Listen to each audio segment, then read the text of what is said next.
What's going on, guys? Abrasus here. So today we'll have a video that's long overdue that I always wanted to make. We'll be comparing core units. We'll have a nice tier list. For now I have 4 tiers. I don't think we'll need more, especially because I don't think that there are that much differences between the power level of the units. We are in the 9th age after all, not in the Warhammer. I will do the comparison army by army, and I will try to make some educated guesses based on first of all, the synergy with the rest of the army, the comparison to the other core units, and the comparison between the units in the army itself. I think this the last one will be the most important factor. I got some wonky pictures here. I hope you will be able to differentiate which unit is which at the end. But for now, let's just get into it. So first of all, we have beast herds, and the first unit are Warhounds. Okay, so I haven't thought about this much before, so this might be a very slow video, and I think we will divide this into 2, because as you can see we have a lot of units here. So Warhounds. We have 3 types of hounds in the game. We have the beast herds hounds, we have the vampire hounds, and then lastly we have the Warriors of Dark Gods hounds. The beast herds ones are pretty nice. They have the Vanguard, they can heal with the Druidism, which is very common in the army. They are a very nice divert. Leadership 9 BSB usually for them, so not bad. And a very interesting ability to ambush, which is not always remembered by all. So remember about it when you are playing against them. I think they are an A tier unit. It's pretty hard to really position Chaff anywhere on this list, I feel. Because, well, Chaff is such a staple of each army, but on the other hand, you are not going to spam it like a madman, like you are not going to have 4 units of dogs or something. So, since Chaff is necessary, it's also good to have some kind of feeling on how this particular piece of Chaff compares to the rest of the book. And here in the Beast Herds, you actually have quite a good amount of Chaff. You have the Harpies, you have the razor tusks or whatever. So even with the presence of such units in the book, the Warhounds still find the presence in the units. The problem is that often core units in Beast Herds are really amazing. So often you will struggle to find core points for them. And having 5 dogs in the special is not bad, but on the other hand, if I have 5 dogs, maybe the Razor Tusk is a bit better because of toughness 5.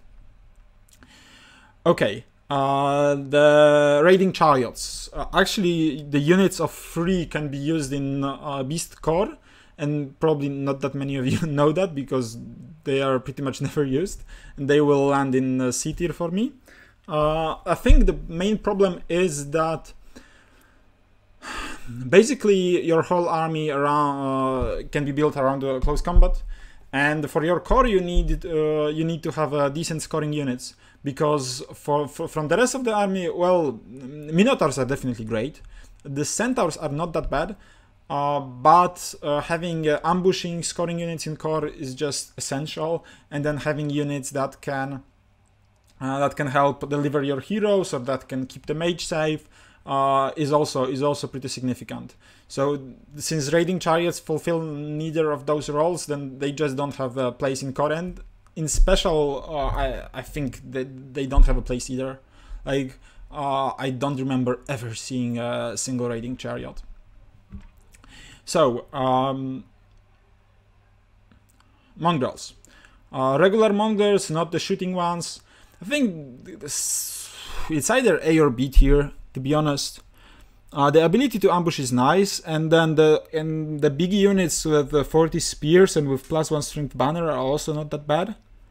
But the leadership is lacking for the ambush. Leadership 6 only is just terrible. Okay, let's keep them in B tier. I think B tier is appropriate for them. Like, okay, they can fight, but again, you very rarely will pick a big mongrel unit in core. Just because you have fighty units all around the place. Like for mongrel herd, you are most likely to pick just a small unit as an additional ambush because you don't have enough points to get a wild horse, to get another wild horn ambush, or you've already reached the cap for the ambush for the wild horns. So not that great. Definitely, they are definitely not the better picks. For the Mongrel Riders, I think they are clearly a B tier unit. If not for the fact that you have to keep your mage somewhere, then I think they would fall into the C tier. But they are just like you bring one unit of 10 and that's it, and you never will bring more, pretty much. I don't think they are that useful. And then White Warhounds. I think this is clearly an S tier unit. The leadership 7 only is kind of lacking, but not that much. But the ambushing unit with a decent toughness, with throwing weapons, with decent amount of attacks, and not that expensive, is something that made beast herds just total beasts at scoring. No pun intended. In the end, they are just one of the top picks for the core unit. Like, if any other army could have Wildhorns, they would have them, and the Wildhorns would be extremely popular in any army list that you want. I'm not saying that the Mongrels. I think Mongrels wouldn't be, because of leadership 6. Like, there is a huge difference between leadership 6 and leadership 7, and the lack of throwing weapons versus the presence of throwing weapons, especially in the army that doesn't shoot at all. Like, eliminating a war machine or just diverting the enemy to do some units to prevent the Wildhorns. And even in the scenarios like capture the flag or something, they can just ambush and just land on the other side of the board where no enemy units are, so they are extremely safe for that as well. And they are not that expensive, so definitely an S tier pick. Okay, so I guess we are done with the beast herds, and let's move to the demons, the second army. We have the Myrmidons. Okay, so for the demons, this will be a bit harder because the meta has changed so much that we've seen times where the Plague Bearers were the best, where the Sirens were the best, where the Myrmidons are the best. It's really hard to grasp on what's going on right now because, well, first of all, we don't have any that major tournaments going on, and second of all, well, this is still pretty fresh army. So I think my safe guess is they are somewhere in the A tier, maybe actually B tier now, since all the nerfs that they get, with no extra armor. Yeah, they have some cool manifestations, but still, I think that they don't deliver as much of a punch now, and before they could be used as a very decent anti-armor unit, but now this is just too expensive. So I think they will safely land in a B tier. And the Sirens will probably go to the A tier. Especially my favorites are the Tens of Sirens with the Chilling Yawn. I don't even know if this is legal now. Just give me a moment. I will I will take this time to check how the manifestations changed, because this is actually pretty crucial, I think. Yeah, they still have Chilling Yawn. It went a bit up in points, but it's still okay. And with 3 attacks each, with AP1, with some plus one to hit sometimes, yeah, they are definitely a good unit. They are definitely great. And then the horrors. Okay, so the problem is that the shooting is still so miserable. The addition of spells sometimes is nice. The nice thing about them is that they actually do something else than the other units, because clearly between the Sirens and the Bloodies there is a tough competition, because in the end now they fulfill a very similar role. The Lemurs in some sense are also pretty similar to that, but the horrors just do something completely different. So I'm wondering, I think just for the fact that you can do something additional with them, I will put them in the A tier, because if your army lacks the magic, and you don't want to spend points outside of core for the magic, then you can always bring yourself like a double bounce spell horrors, and they will nicely complement you on that. You could probably go for like only horror magic setup, and I think I've seen this tried, but I don't think that there is much success to it. And lastly, for the demons, we have the Lemurs. Okay, are they worthy of the S tier? I think not. I think they are pretty nicely fitting in the A tier. They are great with things like Harvester or with Sentinel. Really durable unit. Pretty expensive at that, but still toughness 5 out of core. Wow, and parry. Wow, that's just amazing. So you cannot underestimate that. They do no damage, but they don't need to. You have so many other offensive units in the army that the fact that they can hold pretty much anything is just amazing. Even with they should be even good with the Omen, but I think Omen is actually one of the less popular picks right now. At least, well, you know, if we are not playing a serious tournaments, if we are not having the WTC or ETC or whatever, then you are more prone to pick the big demons just because they are more fun. But when it comes to more serious tournaments, then big demons, I don't want to play against any cannons and all that bullshit. So maybe Lemurs will actually be even stronger in the times of more serious competition. So I guess we will see. Then Dread Elves. Oh, Dread Elves. Okay, first Chorusers. First of all, I would say that the Dread Elves are not my most favorite army. I played them at the WTC to good results, but they have been changed in ways that I don't really enjoy. Maybe it's foolish to even rank those units since we will have a new Dread Elves book soon. If you don't know, then you probably should. Or maybe even we already have it, but because I'm recording this video a bit earlier than I'm releasing it, although I don't think so. I think the new Dread Elves book will be like Christmas or something. But anyway, Corsairs used to be really nice with the Fleetmaster Pegasus and all that. The big units were never a thing, and I hate it. I hate that the big units were never a thing, but I think that's a pricing issue. So like small units with handbows, with paired weapons are nice and were used in the MSU approach, although the MSU approach was not that successful as our ETC 2019 team proves. I think the Corsairs should go somewhere in the B tier, but my assumption is that for me the Dread Elves will just be a bit down here, or maybe we actually need one more tier to present some of those. Okay, let's just leave it at that for now. Then the Dark Riders, yeah, definitely an A tier unit, not an S tier unit because it's just not that differentiable from the others, but it's a pretty cheap core chaff unit with Vanguard. If you want, you can give them repeater crossbows, which are not that bad. Shields are obviously terrible because they are very pricey and you just don't want your chaff to be pricey, but yeah, Dark Riders,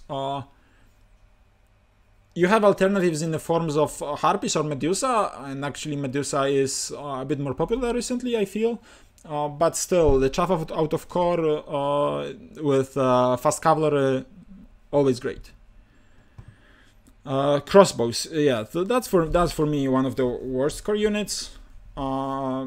They are not that pricey, but the hitting is just terrible, and they don't synergize well with the rest of the army since you want to have an altar, and then the altar with the crossbows, very meh, doesn't really improve that. I've seen some lists that were playing with the huge unit of crossbows and doing weird shit, but yeah, I didn't enjoy them, and I don't think that they are that useful. And in the units of 10, just too expensive to like, they don't fit the army, what the army needs. that I guess that's my point. They are too slow for what they do, and in this army you will often face problems with scoring. So it's just good to have solid scoring units out of core, or just multiple scoring units out of core. Like we've seen the builds with 3x15 Spearmen that were the only scoring units, and this is a bit lowish, but with the very offensive army it is enough. But if you wanted to replace any of those Spearmen with the very fragile Crossbows, then this becomes very problematic. Next we have the Spearman. Okay, that's probably an A-tier unit. That's a solid unit with solid combinations in the army. Can either be Spearmen or can be the Swordmen.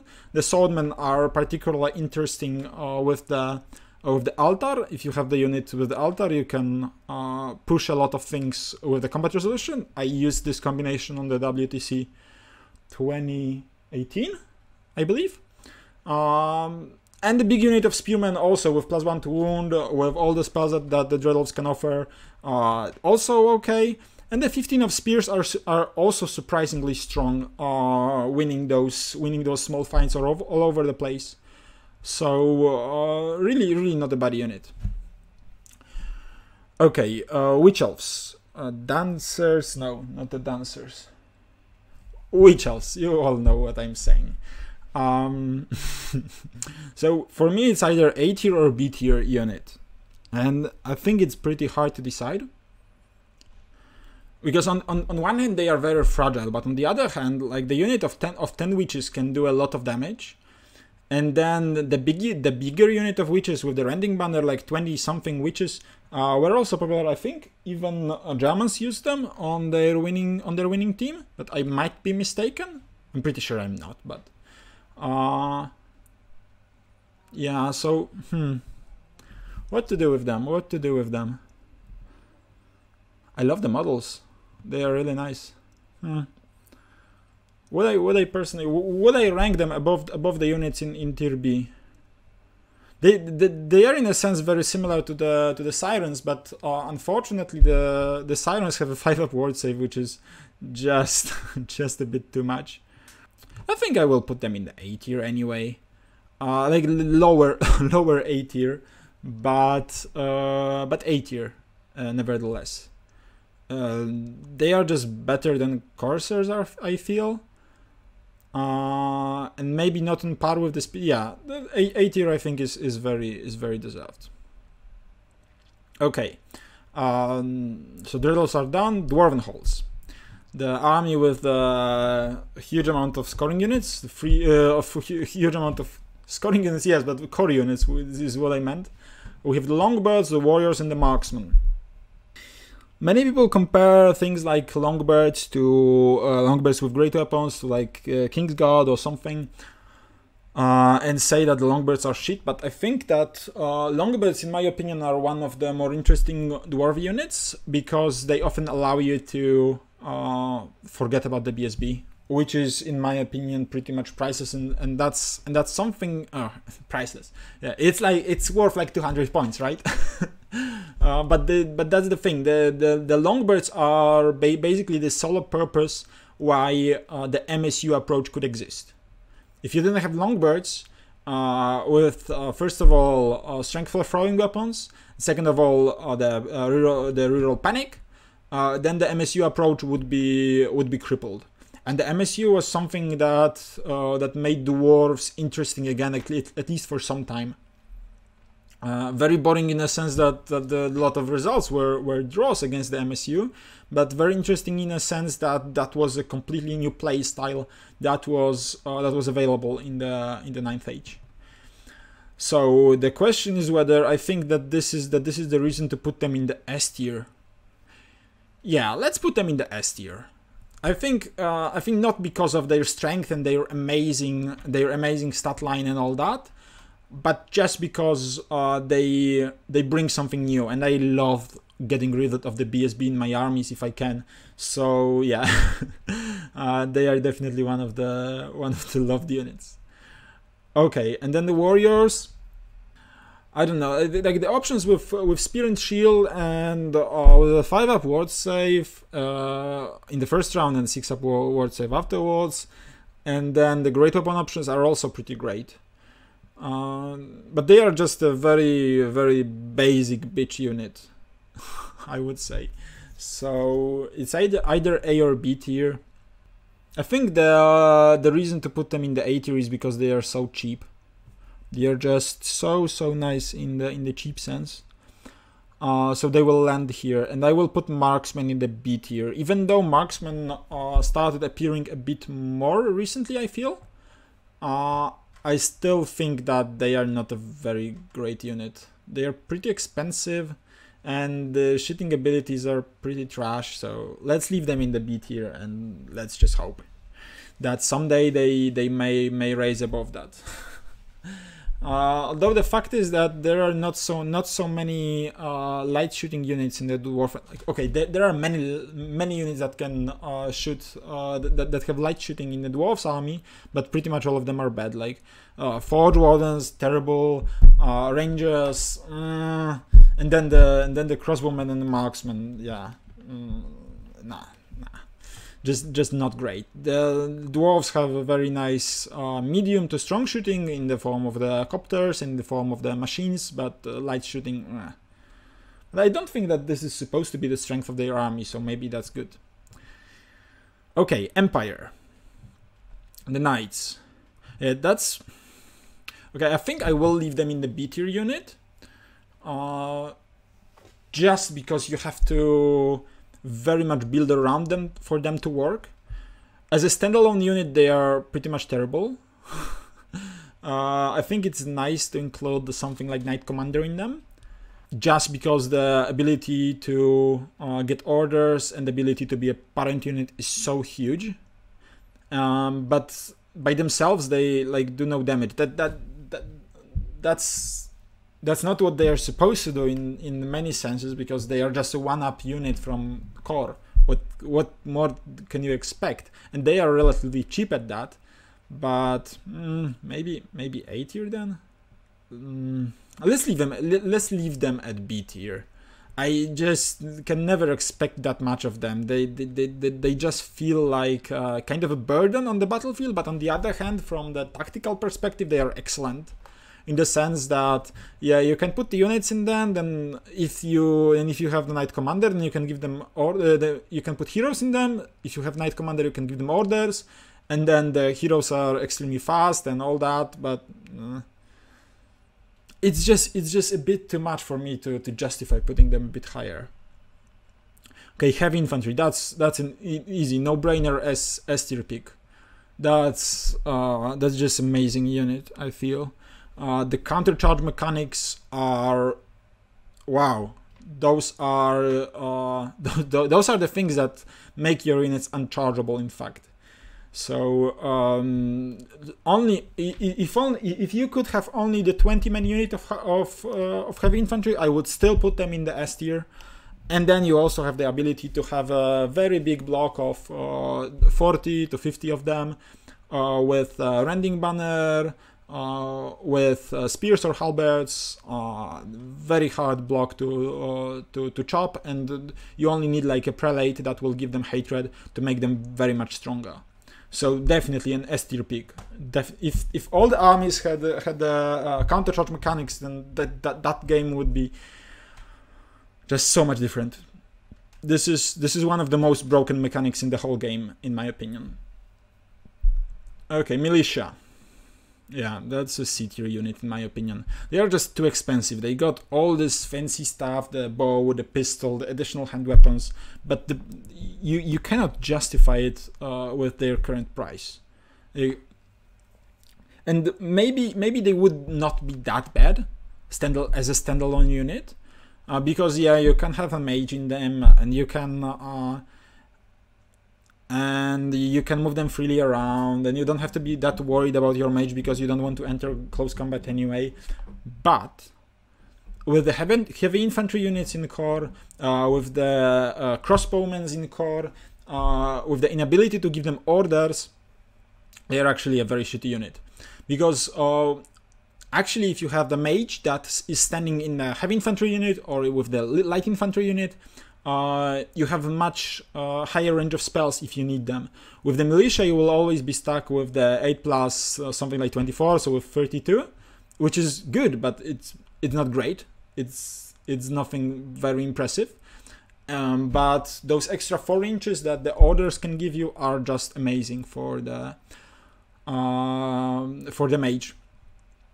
Not necessarily because you will need to use them, but because it very much influences your opponent's movement. If he needs to get out of the 32 range from the Militia, he will sometimes do it. But if he has this perspective that to be certain that your mage won't cast some spells, he needs to get out of 36-inch range, he will just not do it, and you will not even need to waste the order to do that. So I think that's a great disadvantage that the Militia has, and that's why I think they are a very trash unit. Okay, and the Crossbows are, I think, A tier. With the ability to shoot from 3 ranks, with a decent range, with a very low cost, and with the accurate order, they are just a solid unit. The counter charge and the stand and shoot mechanics for the parent units are nice, but are not that as crucial as the heavy infantry deal. So, okay, and I think we are done with the Empire. Let's move on to the Highborne Elves, which are our 6th army, I think. Yeah, I think this is the 6th. So, regular archers. Okay, that's a problematic choice. In a sense that, okay, they used to be very popular, and they are not a bad unit per se, but the Sea Guards are just so much better. That it's just hilarious. So you never see archers, not because they are a bad unit, but the Sea Guards are just overshadowing them in pretty much every way.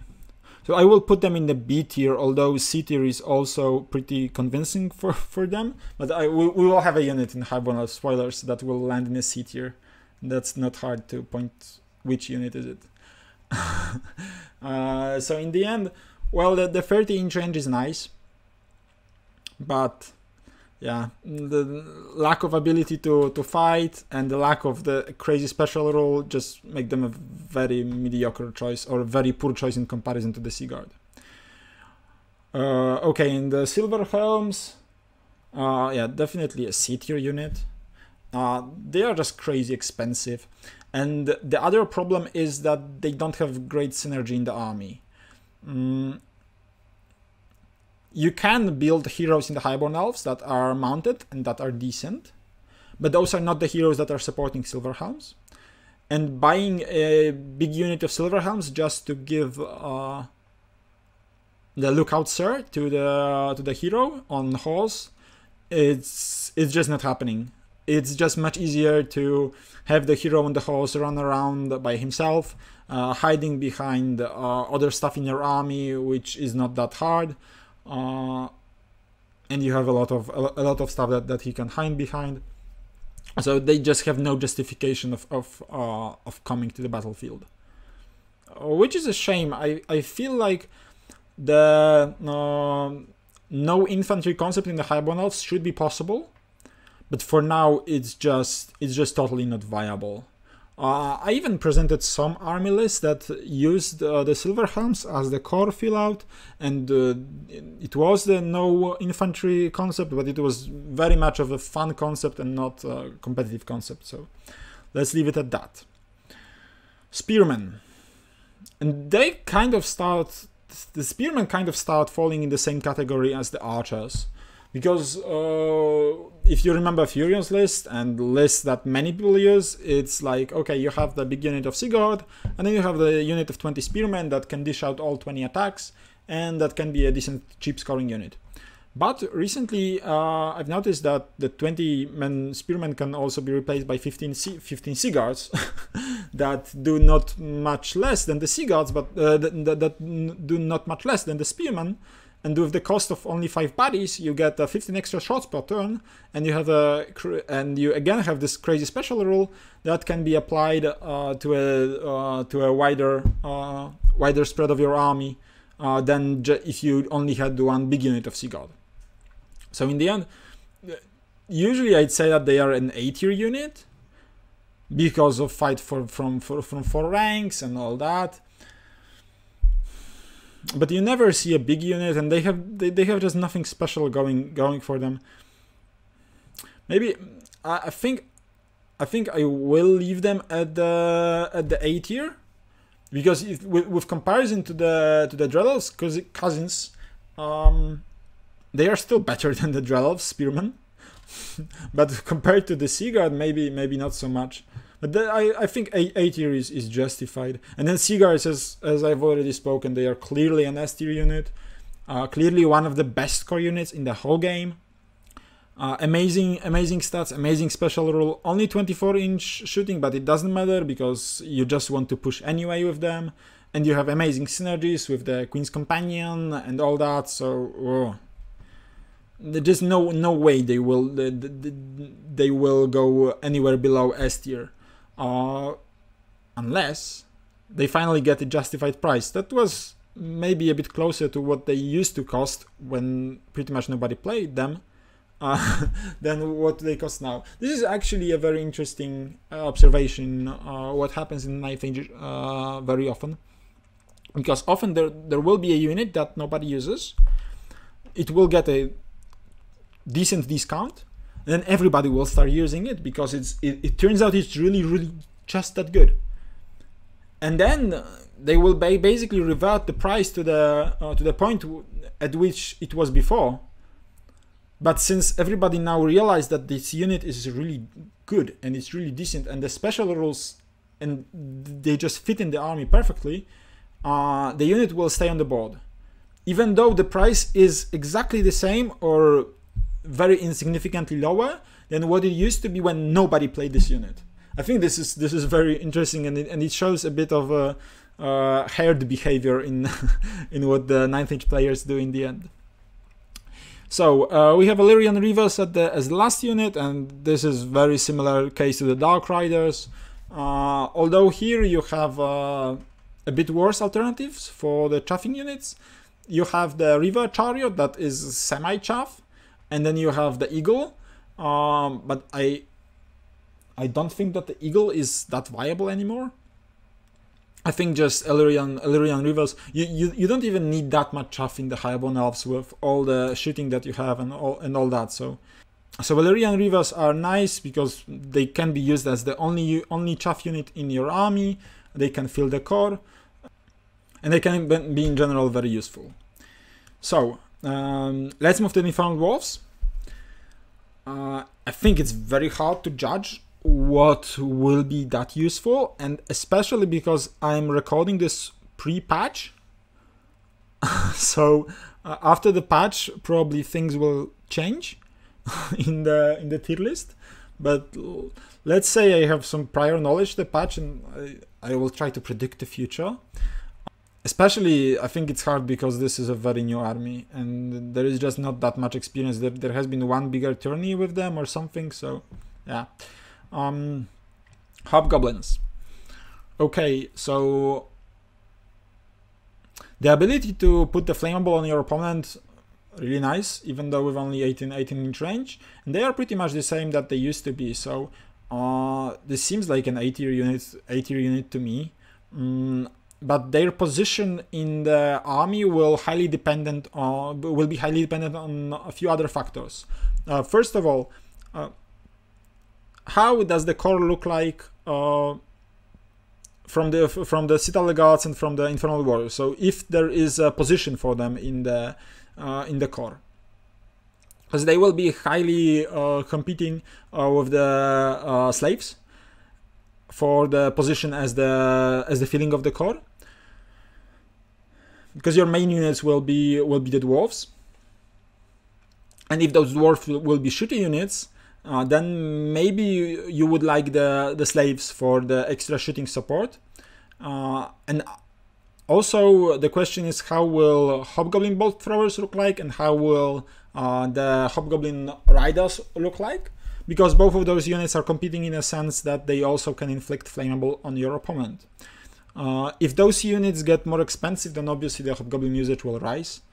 And what is nice about them is that they pretty much guarantee you the flammable, because even if you position them 5x4, you will still get 10 shots on a 6-up. That's a very high chance of rolling at least 1/6.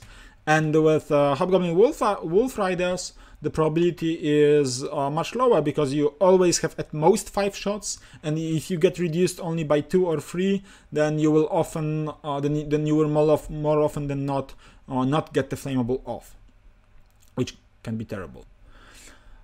So I think that A tier is justified in some sense, especially if the meta will bring more fighty units from the dwarf part in the core. Now we have Infernal Dwarves. Now we have Citadel Guards in Infernal Dwarves, and this is a pretty much maybe it's not that similar as the case in the Dwarven Halls. I think not necessarily one of them will always be better. Like Blunderbuss and Flintlocks have completely different roles, and then the Pistol and Spear variant from the Citadel Guards are also interesting. In the end, I feel that the blunderbusses for the warriors are very dependent on how does the tower work. If the tower will stay pretty much the same, then the blunderbusses are just crazy amazing. But if the tower changes significantly, then the blunderbusses might not be that viable.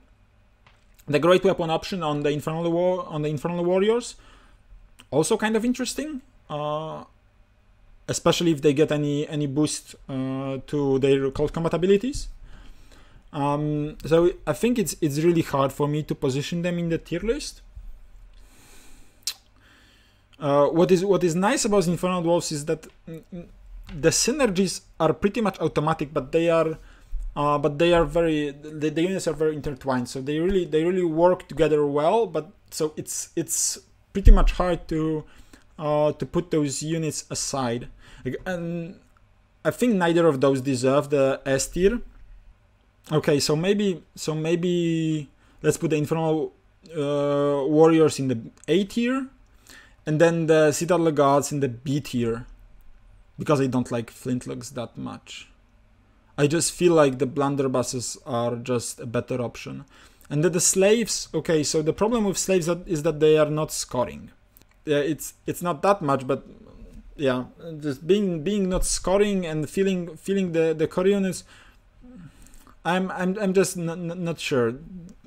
The ability to add those numbers, especially to the blunderbusses, is very nice, because with the reroll ones and with the sixes being double hits, yeah, that's good. Now, actually, on the 6 you only will get 3 hits with the blunderbuss, so maybe that's not even that great, because this is area attack and blah blah blah. Maybe I will leave them at the B tier. If only they were a bit faster, because they could make an excellent chaff unit. Usually units like this are pretty garbage chaff, because of the reason that your opponent can charge them, and then it is a bit of a lottery when they will be able to free themselves.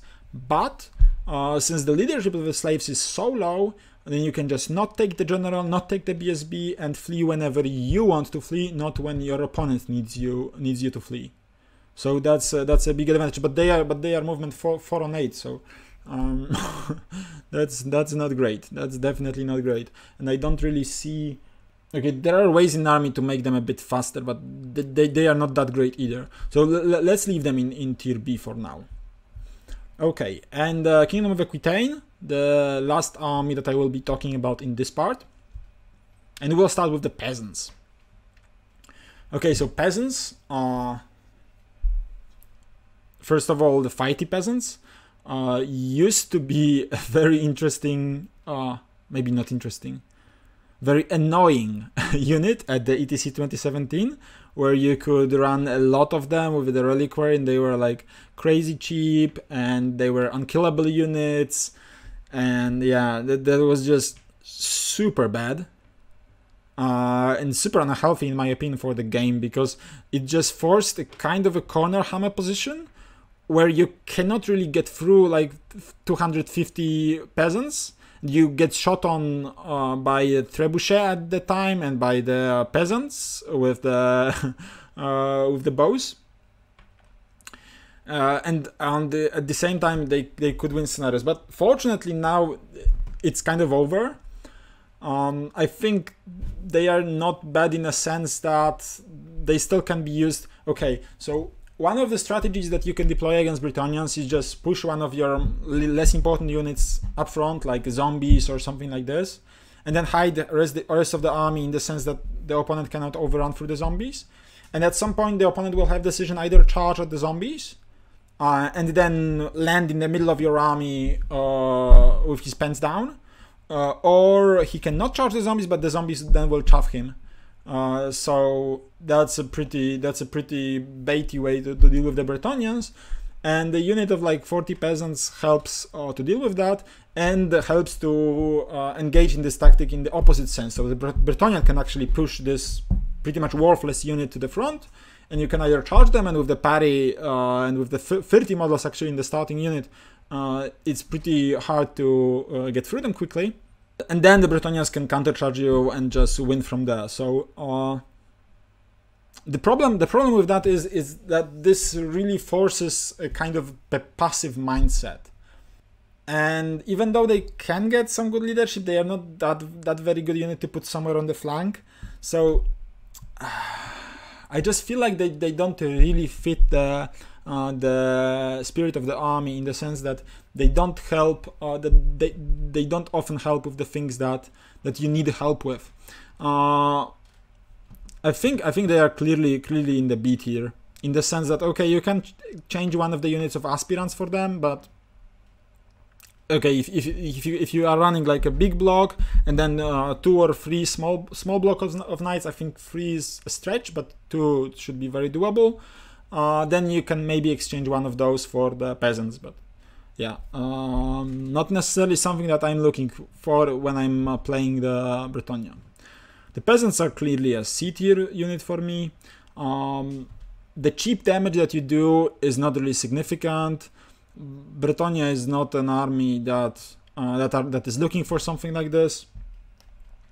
Getting a bit damage on the big blocks, which can be problematic because of maybe steadfast, is nice, but I just don't think that this is very warranted. So let's leave them here. Then we have the Knights of the Realm, and again, that's a decent unit, very fast, pretty cheap. Core Knights. What else do you want from them? You can either run them small, medium, or big, which is a huge advantage that you can that really pretty much every size fits. And then with the banner of the last charge, which was pretty popular but now seems to decline in popularity, they were a monster truck against those infantry units, for example. So I think they will land in the A tier for me. In the second line, please. And then the similar story is with Knights Errants, because those two types of knights actually pretty well complement each other. With the Knights Errants also with this real charge and 2 attacks, the unit of 5 can do a very significant damage. But on the other hand, the problem with the aspirant knights is that you cannot really put heroes in them if you want them to be at their full fighting capabilities.